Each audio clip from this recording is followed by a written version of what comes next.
Cerita diawali dengan memperlihatkan seorang pria bernama Yehun. Saat ini ia sedang dikejar oleh kelompok pria bersenjata yang ingin menghabisinya. Ia masih berusaha melarikan diri meski terluka parah. Yang tepat ketika melintas jalan raya, Yehun tertabrak oleh mobil yang kebetulan melintas di depannya.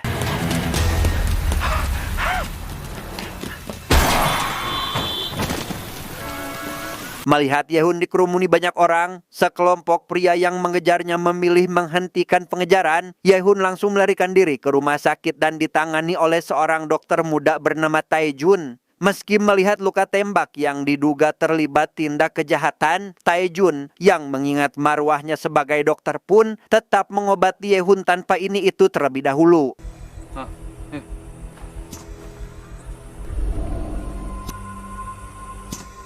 Selesai dengan tugasnya, Taejun langsung menemani istrinya bernama Heju untuk melakukan USG anak pertama mereka. Namun saat akan mengantarkan istrinya pulang, Taejun malah mendapat panggilan mendesak dari rekannya sesama dokter agar segera datang menangani pasien yang sedang mengamuk karena meminta ingin disuntik. 알았어. 더 이상 나쁜 남편 만들지 마라.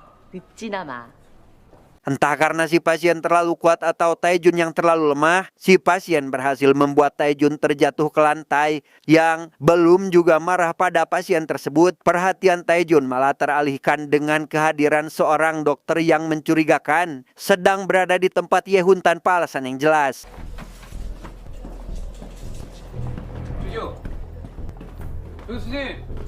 Sempat melakukan pengejaran, Taejun terpaksa harus kembali lantaran rekan dokter memanggilnya untuk segera menangani Yehun karena ternyata si dokter gadungan tadi telah memotong selang infus dengan niat ingin membunuhnya.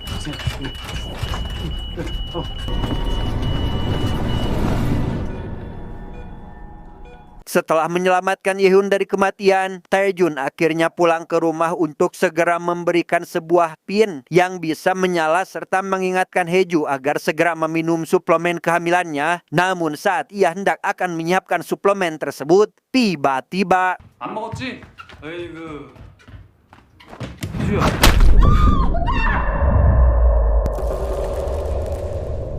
ya, Taejun diserang oleh seorang pria misterius hingga tak sadarkan diri. Dan pada kesempatan itu si pria langsung menculik Heju, di mana Taejun yang baru sadar dari pingsannya langsung mengangkat panggilan dari si pria yang meminta agar ia mengeluarkan Yehun dari rumah sakit dan tidak boleh melaporkan kejadian ini kepada pihak polisi.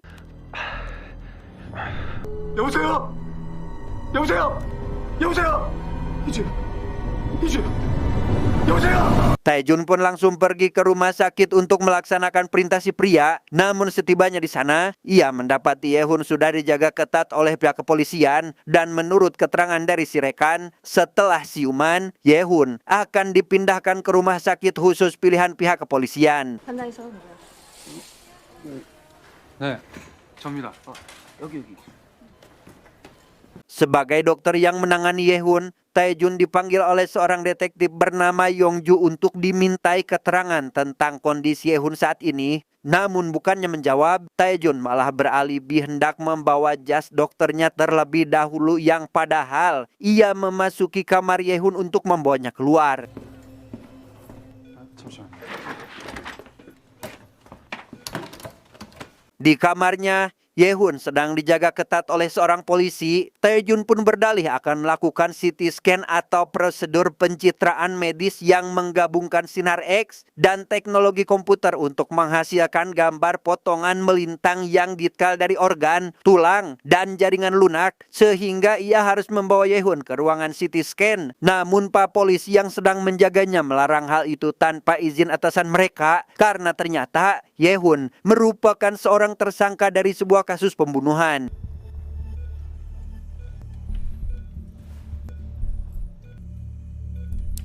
Tak peduli dengan hal itu, Taejun berhasil mengelabui Pak polisi dengan membuat Yehun seolah sedang sekarat dan dibiarkan keluar dari ruangannya. Namun dengan satu syarat, Taejun akan didampingi sampai CT scan selesai dilakukan. Yang baru saja memasuki lift, Pak polisi malah mendapat informasi dari Yongju terkait ruang CT scan yang sebenarnya berada di lantai 1.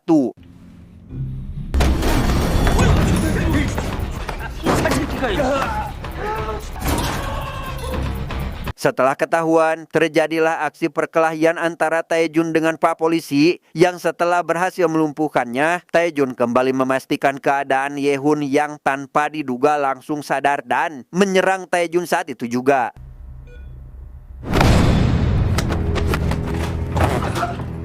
Pada kesempatan itu, Taejun pun menceritakan bagaimana Yehun bisa berada di rumah sakit, termasuk tentang pelaku penculikan istrinya yang meminta agar ia mengeluarkan Yehun. Namun mendengar hal itu, Yehun tampak tak peduli dan langsung meninggalkan Taejun dalam keadaan terjepit.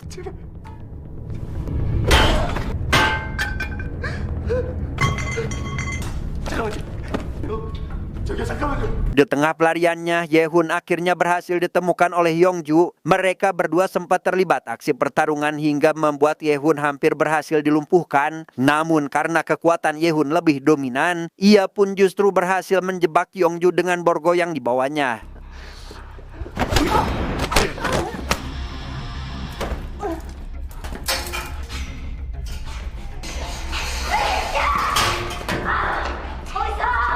Berhasil lolos dari Yongju, Yehun pun segera dilaporkan menghilang dan menjadi target pencarian seluruh petugas rumah sakit termasuk Taejun yang memiliki tujuan lain, yaitu demi keselamatan istrinya yang sedang diculik, di mana Yehun tampaknya memiliki strategi pelarian yang sangat rapi sehingga ia dapat berhasil lolos dengan mudah.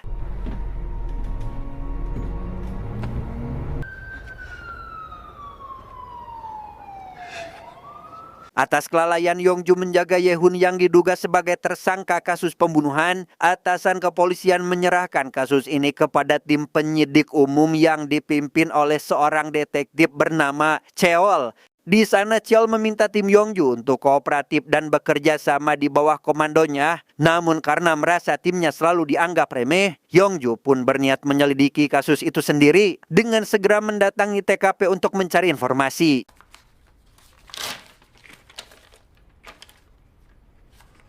여러분 수긍하신 걸로 알겠습니다.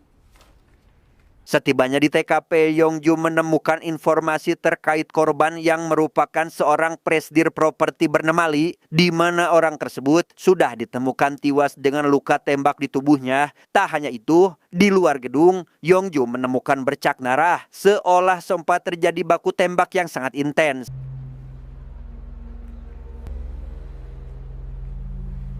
Tak lama, Yongju mendapat kabar dari rekan satu timnya yang berhasil menelusuri riwayat hidup Yehun. Diketahui bahwa Yehun merupakan seorang agen khusus yang telah pensiun 10 tahun lalu dan melanjutkan karirnya sebagai tentara bayaran termahal se-Asia Tenggara. Sehingga tak heran jika Yehun sangat licin dan sulit sekali untuk ditangkap. Mendengar semua itu, Yongju meminta agar data tersebut tidak bocor ke pihak lain. 예, 예. 야, 이거 줘, 잖아. Disinilah Heju sekarang, disekap di sebuah taman bermain terbengkalai yang jauh dari jangkauan orang lain, di mana si penculik ternyata adalah adik kandung Yehun bernama Sang-hun yang, mohon maaf, memiliki keterbelakangan mental. Mengetahui Yehun sudah keluar dari rumah sakit, Sang-hun segera menghubungi Taejun dan membuat kesepakatan bertemu di mall untuk saling menukar sandera. Meski sebenarnya Yehun tidak bersamanya, Taejun tetap menyetujui pertemuan itu demi keselamatan sang istri.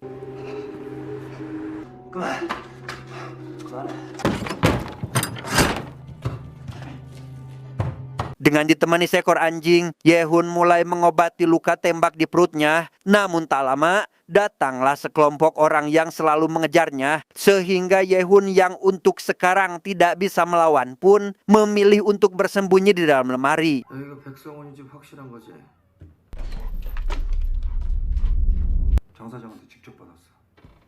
Karena jarak mereka sangat dekat, Yehun dapat mendengar percakapannya yang juga mengincar Sang-hun atau sang adik. Mengetahui mereka akan menuju tempat adiknya berada, Yehun diam-diam mengikuti mereka dari belakang. Yang ternyata para pria tersebut pergi ke mall tempat Taejun dan Sang-hun akan bertemu.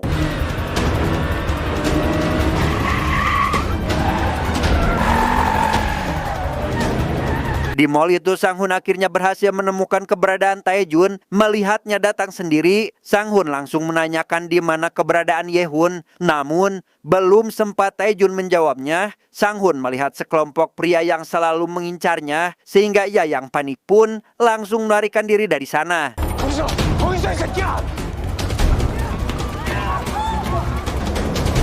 Meski tak paham mengapa Sang Hun berlari, Taejun ikut mengejarnya hingga ketiga kubu itu terlibat aksi kejar-kejaran. Saat mendapat kesempatan menyekap Sang Hun, Taejun menanyakan keberadaan istrinya sambil memberitahu jika istrinya itu sedang hamil. Namun Sang Hun justru nekat menjatuhkan diri dari ketinggian dan berhasil kabur untuk yang kedua kalinya.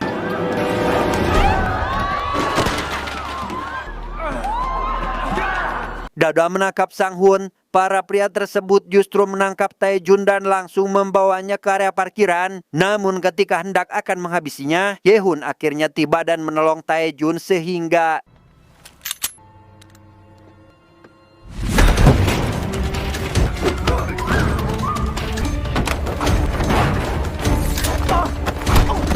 ya, selesai menghadapi para pria itu, Ye-hun dan Taejun menyadari jika mereka telah menjadi pusat perhatian orang-orang di sekitar sehingga memilih untuk pergi dari sana. Sementara itu, Sang Hun baru tiba di taman bermain dan langsung memeriksa kondisi Hae-ju serta memberinya air minum setelah mengetahui jika Hae-ju sedang hamil.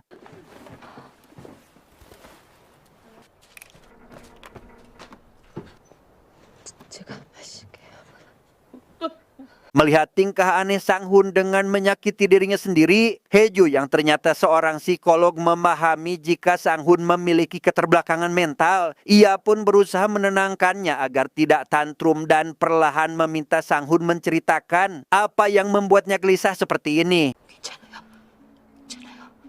뭐 때문에 이런 거예요? Alhasil, Sang Hun pun mulai menceritakan tentang Ye-hun, sang kakak yang menjadi satu-satunya keluarga yang ia miliki karena orang tua mereka sudah tiada. Hingga suatu hari, ia mendapat panggilan dari tempat kerjanya untuk membawa gaji. Saat itu Ye-hun yang baru selesai bertugas di luar negeri dan tidak mengetahui tentang apa jenis pekerjaan Sang Hun pun ikut mengantarkannya membawa gaji. Karena mereka akan makan malam enak setelah urusan selesai. 오늘이 그날이다.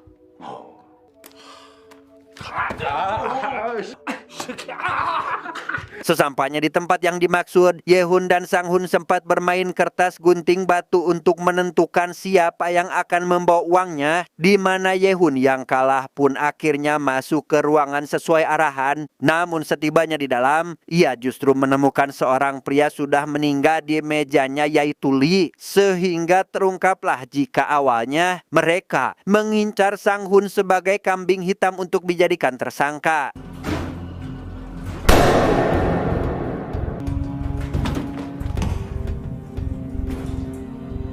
Cerita tersebut juga disampaikan oleh Ye-hun kepada Taejun saat mereka berdua sedang beristirahat. Namun setelah menceritakan itu semua, luka Ye-hun justru mengalami infeksi hingga akhirnya pingsan. Sehingga Taejun langsung membawanya ke sebuah kapal yang kebetulan bersandar untuk mengobati lukanya.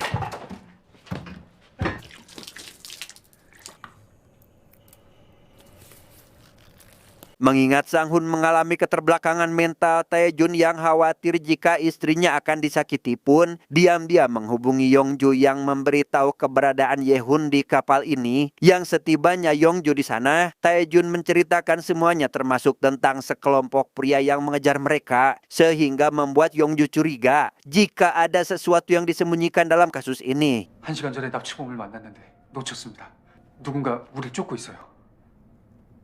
쫓기고 있다고요? Tim investigasi dari penyidik umum yang dipimpin oleh Cheol datang ke kapal. Ia dan Yongju terlibat sedikit cekcok saat tim Yongju menganggap jika tim Cheol tidak benar-benar menangani kasusnya. Di tengah berselisih paham, ada panggilan dari Sang Hun yang terus saja menanyakan keberadaan Ye-hun, di mana saat Yongju mengambil ponselnya, ia mendengar pengakuan bahwa Sang Hun dan Ye-hun tidak menghabisi Lee, melainkan para pria yang terus mengejar mereka. Namun saat Yongju meminta Sang Hun menceritakan kronologinya, Cheo tiba-tiba merebut ponsel tersebut dan menanyakan keberadaannya saat ini.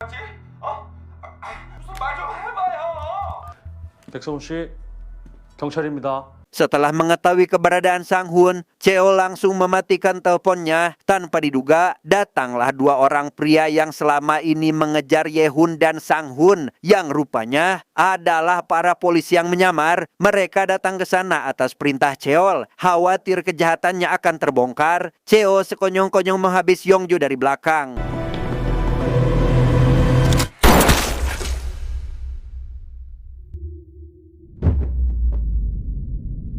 Untuk menutupi kejadian ini, Cheol menembak kaki salah satu oknum polisi lalu menyusun skenario seolah telah terjadi baku tembak dengan pelaku yang tanpa sengaja menewaskan Yongju. Setelah itu, ia bersiap menuju taman bermain yang sebelumnya telah disebutkan oleh Sang Hun.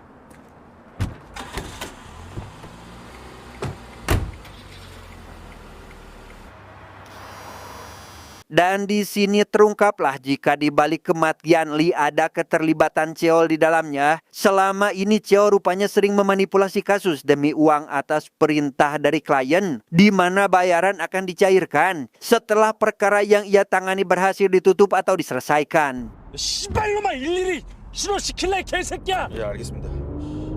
Masih berada di kapal, Ye-hun dan Tae-jun berusaha melawan oknum polisi yang menjaga mereka agar bisa segera menyusul ke tempat Sang Hun karena khawatir sang adik akan dihabisi. Setelah berhasil melumpuhkan polisi sebelum yang lainnya datang, mereka pun segera pergi menuju ke tempat Sang Hun dan Hae-ju berada. Namun sayang, Cheol dan antek-anteknya sudah tiba terlebih dahulu. 저희 남편은 괜찮은가요? 남편분은 잘 계십니다. 여기 이 형사 따라가세요. 예. Akhirnya Cheo berhasil membawa Hae-ju dengan alibi akan menyelamatkannya sebagai detektif yang bertanggung jawab dari pihak kepolisian. Namun karena Sang Hun tidak ikut dibawa ke dalam mobil, Hae-ju merasa khawatir dengan apa yang akan dilakukan Cheo kepada Sang Hun.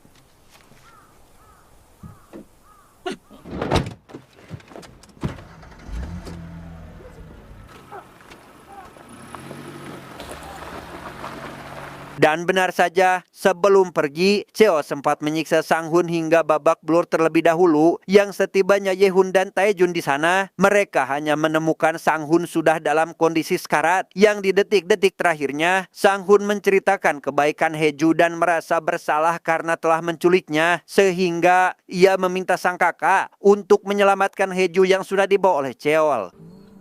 오나.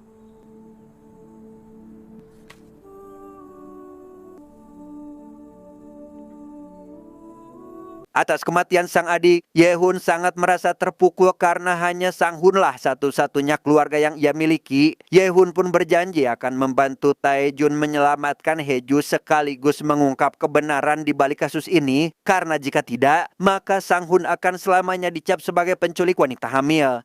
당신 안에 쳤죠. 그리고 자식. Dari sebuah kartu nama yang ditemukan di laci rumahnya, Ye-hun dan Tae-jun bermaksud mencari tahu terkait pekerjaan Sang Hun kepada orang terdekat sang adik selama ini. Orang tersebut mengaku tidak tahu pasti, namun Sang Hun biasanya diminta mengantar atau menjadi sopir yang mobilnya selalu berbeda-beda. Namun melihat salah satu nama yang ia kenali dari kartu tersebut, ia langsung memberitahu Ye-hun di mana lokasi markasnya. Sebelum pergi, Ye-hun meminta Tae-jun untuk tidak ikut dan menunggunya saja karena khawatir terjadi sesuatu. Yang setibanya di lokasi tersebut, Ye-hun langsung mengunci pintu markas yang ternyata merupakan markas gangster dan tempat produksi barang haram, di mana selama ini Sang Hun berperan sebagai pengantarnya.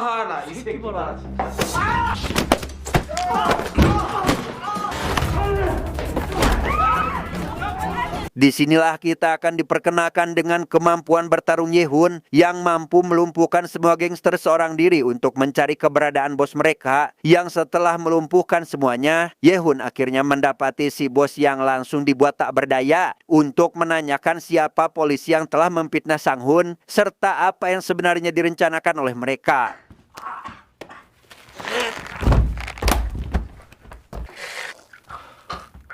Pada situasi terdesak, Si bos akhirnya mengungkap bahwa benar Cheol memanipulasi kasus Lee dan akan menjadikan Sang Hun sebagai kambing hitam karena ia terdaftar sebagai yatim piatu tanpa keluarga. Dan jika berhasil dengan misi ini, Cheon akan menerima imbalan yang sangat besar atau setengah dari nilai gedung apartemen yang telah dilelang. Sehingga dari semua informasi tersebut, Yehun pun meminta semua data yang menyimpan bukti kejahatan Cheol selama ini diberikan kepadanya.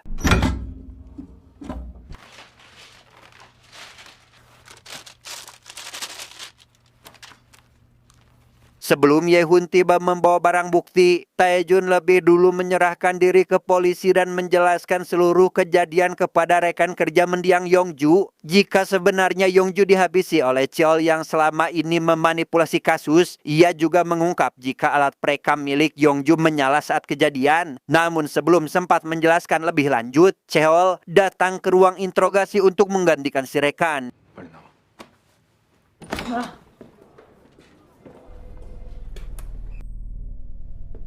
Dengan terpaksa si rekan pun keluar dan langsung mencari alat perekam tersebut di dalam kotak barang bukti. Di sana ia akhirnya mendengarkan semua yang terjadi pada hari itu sambil menahan tangis. Teringat Yongju, rekan sekaligus sahabat baiknya selama di kepolisian.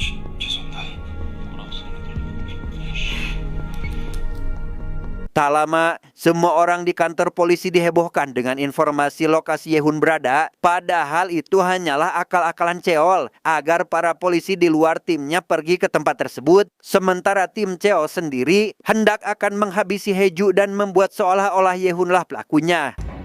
각본자는 형사. 각본상 넌 죽어야 돼.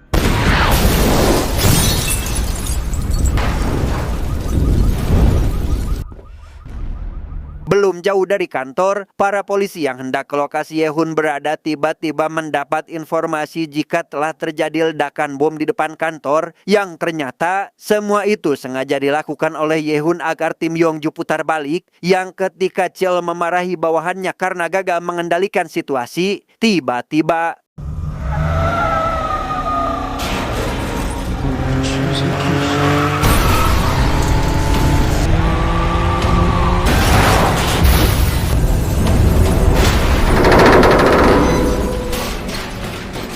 ya, Yehun pun datang dengan mendobrak pintu kantor menggunakan mobil. Di sini kita akan diperlihatkan kembali dengan kehebatan dan keberanian Yehun menyerang para polisi seorang diri. Sehingga tak heran jika dirinya merupakan tentara bayaran termahal se Asia Tenggara.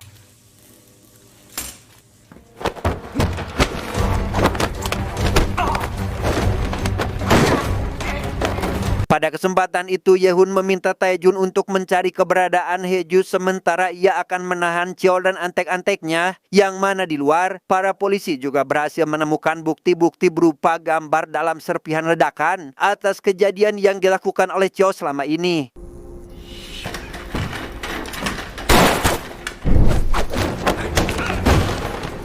Haeju sendiri kini tengah berusaha menyelamatkan diri dari anak buah Cheol yang diperintahkan untuk menghabisinya. Namun karena kondisinya sangat lemah dan sedang hamil, ia dengan mudah ditangkap bahkan digantung. Namun untungnya, Taejun datang tepat waktu dan langsung menyelamatkannya.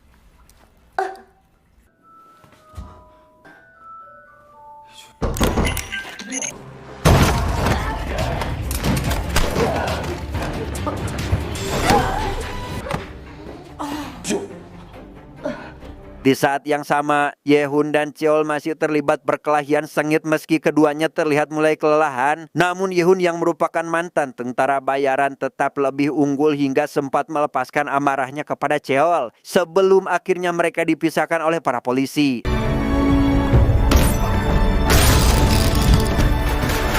Pada akhirnya Cheol dan Yehun langsung diamankan oleh pihak kepolisian. Melihat Haeju masih hidup dan sedang ditangani medis, Yehun merasa lega sekaligus tenang karena telah melakukan apa yang diminta oleh Sang Hun. Hingga setelah beberapa tahun menjalani hukuman di lapas, ia dibebaskan karena terbukti tidak bersalah.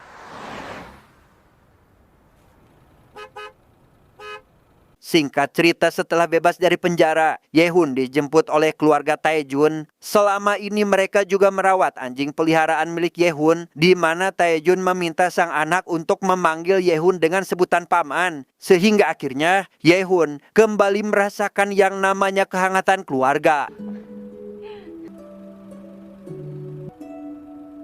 Tamat, endingnya sangat membagongkan.